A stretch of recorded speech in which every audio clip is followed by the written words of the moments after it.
To the Housing Secretary, Robert Jenrick.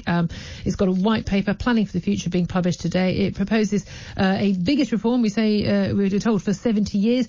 They're going to give local authorities and local people in public consultation 3.5 years to designate areas in their local area which are for growth, for renewal or protection. At that point, then basically there will be a presumption that all property development ideas do get awarded planning permission, as long as they fit the design codes, fit in with the local areas. There'll be very clear outlined lists. All streets will be tree lined, they say, and they plan to stop the powers of local politicians to block building developments as long as they fulfil those requirements. They hope that more small builders will be able to compete with the few big house builders who are currently accused of sort of basically storing up land and not building on it. But will it really make a difference? Let's talk to Matt Kilcoyne. He's Deputy Director of the Adam Smith Institute, the free market think tank. Good morning to you, Matt. Oh, happy day, Julia. Oh, happy day. Oh, you're happy with this, are you? Why are you so happy?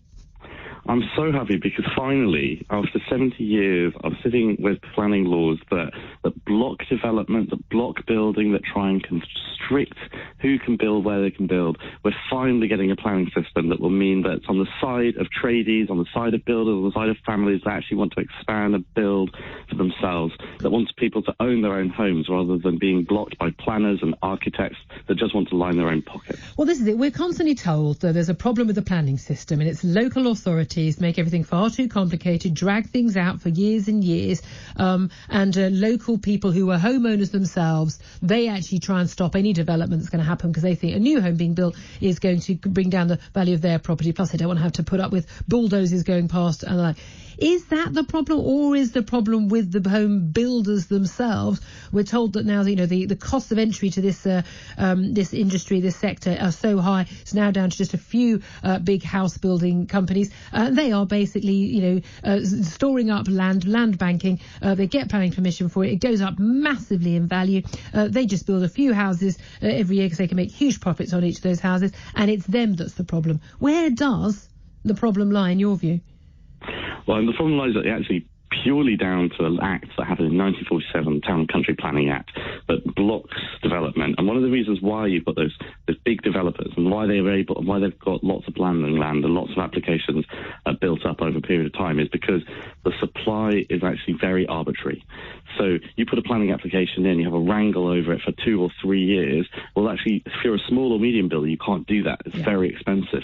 Now, for example, we don't have a real worry about the kind of supply that we have in lots of other industries, whether that's food production or cars or toothpaste, for example. We don't sit there and say, well, they've got a bank of materials, because they don't, because they've got a regular supply of them, so they try and get them out, they try and get them to consumers. Now, we don't do that for planning right now. So what we want to do is make it more regular, and this is the whole point of the system. So we've got local design codes that means to make sure that if you're in the Cotswolds, it'll be built with Cotswold stone. If you're in Cheshire, it'll be done with rab and brick.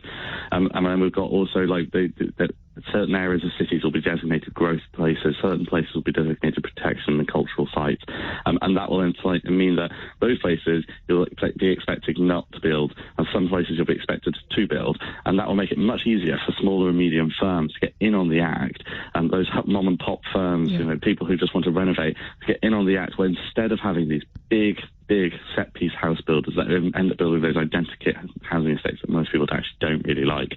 And instead we get those kind of building beautiful places that we see around the country. There's a reason why people like going to the Cotswolds. There's a reason why people like going to Cornwall. There's a reason why people like going to Cheshire. We want to make sure that those local areas keep their local identity, but also that they're able to build the homes that they need for the next generation, for the people that want to be moving into those areas. It does seem to me, when I do see housing developments in the city where I live in London, I think this is across the board, you see this in Manchester as well, in Birmingham as well, there'll be these big developments and these big apartment buildings all looking very flash. We've got a little balcony maybe overlooking a very busy road. I think, well, who's going to want to sit on that? You're just breathing in fumes. No gardens, obviously, maybe a communal area where there'll probably be a sign saying no ball games. These aren't the sort of places that people with families want to move to. People want, there's been survey after survey asking what people actually want. They just want to be able to buy a small home, two or three bedrooms, have a family, have next door neighbours, have a garden, have somewhere they can park their car, and they want to have a school they can walk their kids to, and not a 2-hour commute to their workplace. This doesn't seem too much to ask, and yet there don't seem to be any new homes being built that people can afford that fit that bill. And that's because right now that is far too expensive to end up developing, far too expensive to end up sort of putting out there. Now, the whole point of this new system is that actually, you're right, that we end up with these tree-lined streets. We end up with homes that fit what people actually want in their local area. But then what we don't end up with is 3 people objecting to a planning application on the other side of the county and being able to block it for the next 2 to 3 years, and therefore making it uneconomical to do. So the whole point is that instead of having a lot of people, like a very small minority, blocking development for the majority, that we end up with the majority being able to build the homes that they want where they want them, and therefore building those families and those communities and those beautiful new villages that actually we all want to live in.